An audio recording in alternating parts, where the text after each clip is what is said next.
जमाल साहब शहर के एक छोटे जे महल्ले की मस्जिद के इमाम बहुत ही नेक दिल और शरीफ उन नफ्स इंसान सन।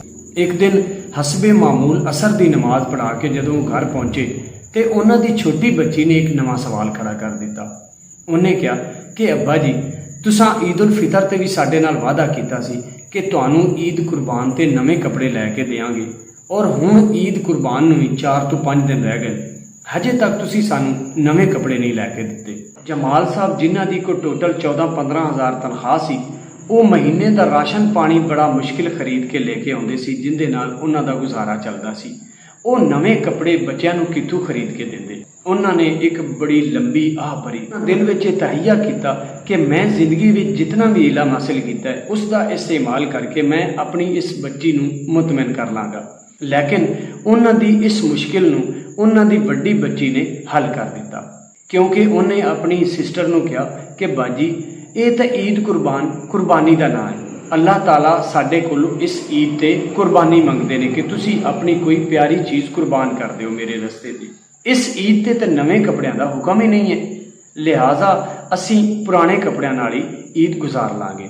खतीब साहब दी अखां दे विच एक चमक उठी और उन्हां अल्लाह ताला दा शुक्र अदा किया कि तू सानू कितनी सबर वाली और नेक औलाद अता फरमाई।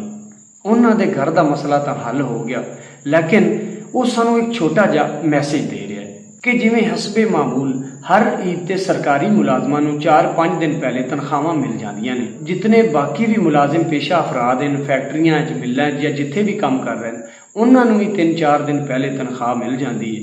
तो मस्जिद के जिहड़े इमाम साहब ने उन्हां नूं ईद की नमाज का इंतज़ार करना पैंदा है कि मैं ईद की नमाज पढ़ावांगा तो फिर मैनूं 8-10 हज़ार मिल जाएगा, जिहदे नाल मैं घर दीयां ज़रूरतां पूरीआं कर लांगा।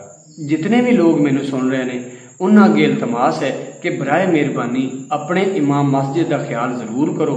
तुसी जिहड़े पेशावर भिखारी ने जिहड़े दिन नूं 4-5 हज़ार रुपया कमा लैंदे ने, उन्हां नालों बेहतर है कि पिंड दे इमाम मस्जिद की खिदमत करो, जिहड़े ना तो तुहाडे तो मंग सकते हैं और ना ही तुहाडे अगे सवाल दराज कर सकते हैं। इमाम मस्जिद की इतनी सख्त ड्यूटी है कि दिन में 5 टाइम वो नमाज पढ़ाते हैं। अगर एक टाइम ही वो मस्जिद ना जान, जिहड़े मस्जिद के मुहतमिम होंदे ने वो तरह तरह के सवालात करते हैं कि हाँ इमाम साहब तुहाडे ही रोज़ मसले खड़े होंदे ने, तुहानूं ही रोज़ काम पे होंदे ने जिथे तुसीं जांदे हो। लेकिन जदों तनख्वाह का टाइम आउंदा है उस टाइम असीं जेब दे विचों 200-300 रुपया खुला लभ रहे होंदे आ। साडे कोल इमाम मस्जिद की खिदमत करन दे पैसे ही नहीं होंदे। असीं 50-60 हज़ार महीना भी कमा के कह रहे होंदे कि साडा बड़ा मुश्किल गुजारा हो रहा है, और वो इंसान जिहड़ा 24 घंटे दीन नूं दे रहा है उसकी खिदमत वास्ते साडी जेब विचों 1000-2000 रुपया भी नहीं निकलदा, जिहड़ा कि साडे वास्ते लम्हा फिक्री है। अगर किसी जगह ते महफिले समा होवे ते असीं कवालां दे उत्ते लाखां रुपया लुटा देने आ। अगर कोई सही सुर वाला मौलवी या नाथ खान होवे उहदे उत्ते भी असीं लूट बूट हो रहे होंदे आ।